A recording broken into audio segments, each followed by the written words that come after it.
Ukraine युद्ध का अगला पड़ाव कितना खतरनाक हो सकता है, इसका अंदाजा 3 बड़ी खबरों से लग रहा है।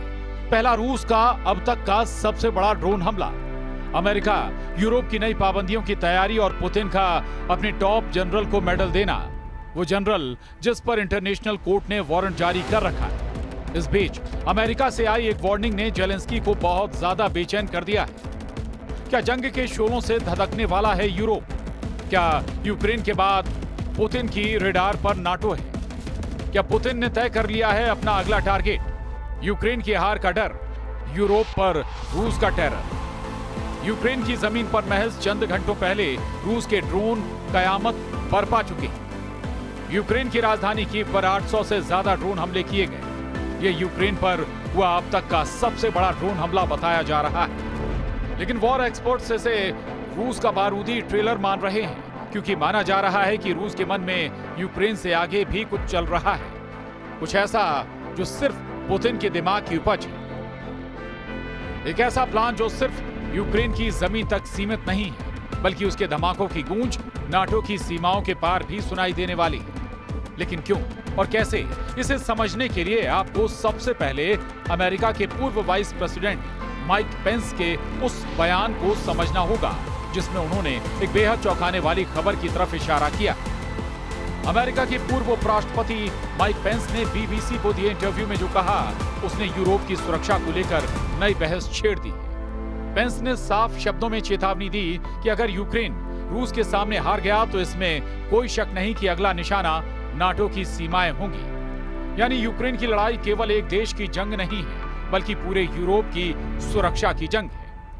पेंस ने कहा कि पुतिन की महत्वाकांक्षाएं यूक्रेन की सरहद से कहीं आगे तक फैली हुई हैं। अगर उन्हें यहां जीत मिलती है तो रूस को और ताकतवर और ज्यादा खतरनाक बनने का मौका मिलेगा। उस स्थिति में नाटो के सदस्य देश सीधे सीधे खतरे की जद में आ जाएंगे। उनका यह भी कहना है कि अमेरिका को एक बैकस्टॉप यानी सुरक्षा की गारंटी के तौर पर खड़ा रहना होगा, जबकि यूरोपीय देशों को इस जंग का असली नेतृत्व करना होगा। उन्होंने कोएलिशन ऑफ द विलिंग की कोशिशों की सराहना की और कहा कि मजबूत सुरक्षा गारंटी ही एक जस्ट एंड लास्टिंग पीस यानी न्यायपूर्ण और स्थायी शांति का रास्ता खोल सकती है। यानी माइक पेंस की नजर में अगर आज यूक्रेन गिरा तो कल यूरोप के कई देश भी उसी आग में झुलस सकते हैं। यूक्रेन की राजधानी कीव पर 800 ड्रोन बरसाना ये महज एक हमला नहीं था, बल्कि रूस का वो इशारा था जो आने वाले वक्त का सबसे बड़ा खतरा साबित हो सकता। पश्चिमी खेमे के रणनीतिकार साफ कह रहे हैं, ये अटैक असली युद्ध की महज झलक। ट्रेलर, असली फिल्म अभी बाकी। यानी पुतिन की सोच यूक्रेन की सीमाओं पर रुकने वाली नहीं। उनका विजन है यूरोप को सीधा डर और दहशत के साए में धकेलने का। अब जरा सोचिए, जब ड्रोन की बरसात ने एक ही रात में यूक्रेन की नींद उड़ा दी, तो अगर यही खतरनाक खेल नाटो की जमीन पर शुरू हो जाए तो हालात क्या होंगे? यही वजह है कि वॉशिंगटन से लेकर पेरिस और बर्लिन तक हलचल मची है। नई पाबंदियों की लिस्ट तैयार हो रही है। रूस की एनर्जी कंपनियों, उसके बैंकों और उसके ग्लोबल सप्लाई नेटवर्क पर सीधा वार करने की प्लानिंग चल रही है। लेकिन इतिहास गवाह है, रूस कभी भी दबाव में झुकता नहीं। और इस बार भी पुतिन ने पश्चिम की सख्ती का जवाब और भी ज्यादा सख्त अंदाज में दिया है। पुतिन ने अपने सबसे भरोसेमंद जनरल गेरासिमोव को ऑर्डर ऑफ करेज मेडल देकर दुनिया को खुला संदेश दिया है। वो जनरल जिस पर इंटरनेशनल क्रिमिनल कोर्ट ने वारंट जारी कर रखा है। यानी पुतिन ने साफ कर दिया है कि उन्हें आईसीसी की परवाह नहीं, उन्हें किसी भी वैश्विक संस्था का डर नहीं, और वो अपने युद्ध जनरलों को हीरो बनाकर पेश करेंगे। ये तस्वीर रूस की उस रणनीति की है जिसमें सैन्य ताकत के साथ साथ प्रोपेगेंडा भी शामिल है। घरेलू मोर्चे पर जनता को यही दिखाया जा रहा है कि उनका नेता पुतिन पश्चिमी साजिशों से लड़ रहा है और उनके जनरल देश की शान है। लेकिन सवाल यही है कि जब दुनिया का सबसे ताकतवर सैन्य गठबंधन नाटो भी इस आग की जद में आने लगेगा, तो क्या हालात केवल चेतावनी तक सीमित रहेंगे या फिर यूरोप सचमुच जंग के मैदान में तब्दील हो जाएगा?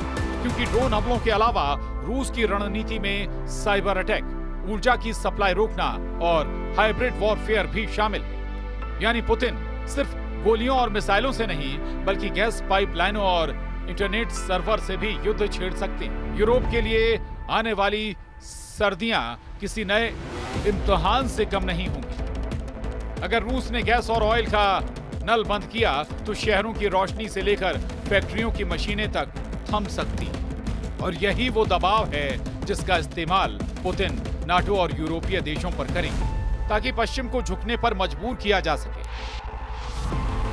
यानी तस्वीर बेहद साफ है। एक तरफ माइक पेंस जैसे नेताओं की चेतावनी, दूसरी तरफ रूस का अब तक का सबसे बड़ा हमला और तीसरी तरफ पुतिन का अपने जनरल को सम्मानित करना। ये तीनों घटनाएं मिलकर आने वाले तूफान का इशारा दे रही हैं। रूस की आक्रामक रणनीति को समझना हो तो नजर डालनी होगी पिछले 2 हफ्ते की जंग पर। ड्रोन और मिसाइल अटैक सिर्फ यूक्रेन की राजधानी तक सीमित नहीं रहे। खार्किव, ओडेसा और डोनबास के कई शहर लगातार टारगेट बने हुए हैं। यूक्रेनी खुफिया एजेंसियों का दावा है कि रूस ने ईरान और उत्तर कोरिया से नए बैच में हथियारों की सप्लाई तेज कर दी है। यानी पुतिन इस जंग को लंबा खींचने की तैयारी में और इसके लिए उन्हें सैन्य रसद की कमी रोकनी होगी। अमेरिकी रक्षा विभाग की रिपोर्ट कहती है कि रूस हर हफ्ते औसतन 1500 से ज्यादा ड्रोन और मिसाइलें तैयार कर रहा है। रूस का औद्योगिक ढांचा अब सिर्फ एक चीज पर केंद्रित है, युद्ध। लेकिन कहानी यहीं तक सीमित नहीं।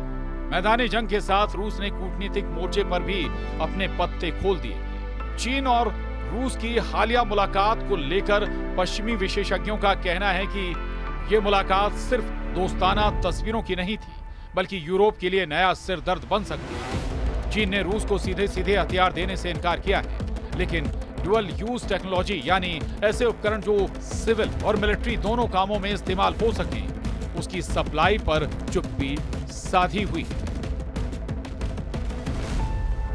दूसरी तरफ नाटो की तैयारी भी कम नहीं। ब्रसेल्स में हुई हालिया मीटिंग्स में फिनलैंड और पोलैंड ने खुलकर चेतावनी दी कि अगर यूक्रेन हारा तो उनकी सीमाएं सीधे खतरे में होंगी। यानी नाटो के छोटे लेकिन संवेदनशील देश अब सीधे सीधे रूस को चुनौती देने की मांग उठा रहे हैं। और जब बात पुतिन की महत्वाकांक्षाओं की हो तो एक अहम सवाल हमेशा उठता है, क्या उनका असली मकसद सिर्फ यूक्रेन को गिराना या फिर सोवियत यूनियन के पुराने नक्शे को फिर से खड़ा करना? क्योंकि उनके हर भाषण में ऐतिहासिक गलती सुधारने की बात दोहराई जाती है। तस्वीर साफ है, यूक्रेन सिर्फ पहला पड़ाव है, मंजिल कहीं और है। अब जरा सोचिए, यूरोप की सीमाओं पर अगर ये जंग फैलती है तो असर सिर्फ टैंकों और मिसाइलों तक सीमित नहीं रहेगा। स्टॉक मार्केट से लेकर ग्लोबल ऑयल प्राइस तक हर सेक्टर इस आग की लपटों में झुलसेगा। पहले से ही जर्मनी और फ्रांस में महंगाई रिकॉर्ड स्तर पर पहुंच चुकी है। अगर ऊर्जा संकट और गहरा हुआ तो यूरोपीय जनता की नाराजगी सड़कों पर दिखेगी। यही वो मोमेंट है जहां पुतिन को बढ़त मिल सकती है, क्योंकि उनकी स्ट्रेटजी सिर्फ युद्ध नहीं बल्कि मनोवैज्ञानिक दबाव भी है। अगर यूरोपीय जनता अपने नेताओं पर दबाव बनाएगी तो नाटो की एकजुटता खुद ब खुद टूट सकती है। ब्रिटिश इंटेलिजेंस की रिपोर्ट के मुताबिक रूस पहले से ही सोशल मीडिया प्लेटफॉर्म पर फेक न्यूज और डिसइंफॉर्मेशन कैंपेन चला रहा है। यानी यूरोप के भीतर से ही यूरोप को अस्थिर करने की कोशिशें शुरू हो चुकी हैं। तो सवाल यही, क्या ये सब मिलकर यूरोप को उस खाई की ओर धकेल रहे हैं जहां से वापसी नामुमकिन होगी, या फिर अमेरिका और नाटो अपने संयुक्त मोर्चे से रूस को रोक पाएंगे? इतिहास हमें यही बताता है, हर बड़ी जंग पहले चेतावनी बनकर सामने आती है और इस बार चेतावनी यूक्रेन की जलती हुई धरती से उठ रही है, जिसकी गूंज यूरोप तक सुनाई दे रही है।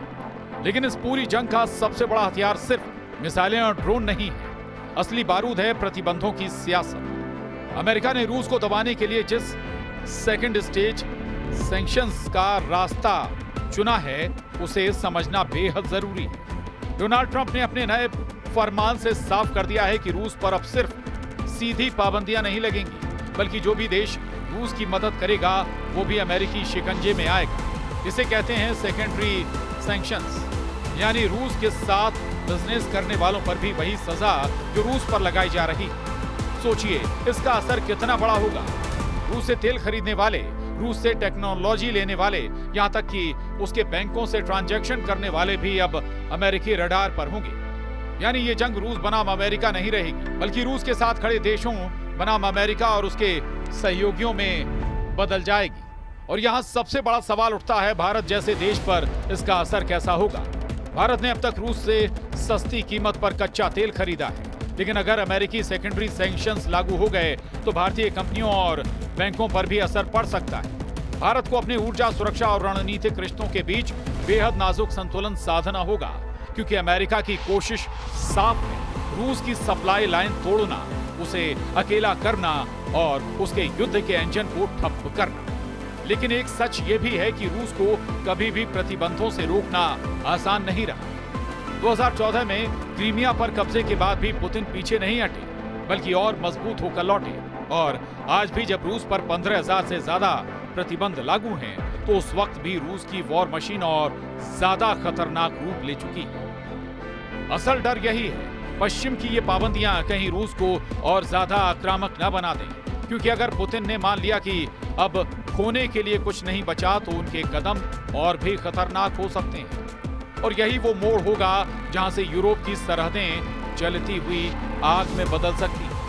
और अब सोचिए, जब आसमान से ड्रोन बरस रहे हों, जब मिसाइलें शहरों को राख में बदल रही हों, जब गोलाबारी की गूंज पूरी रात गूंजती रहे, तो वही माहौल पुतिन यूरोप की दहलीज पर भी लाना चाहते हैं। हर धमाका, हर धमक यूरोप को आगाह कर रही है कि ये सिर्फ यूक्रेन की लड़ाई नहीं, ये असल में पूरे महाद्वीप पर मंडराता हुआ बारूदी बादल।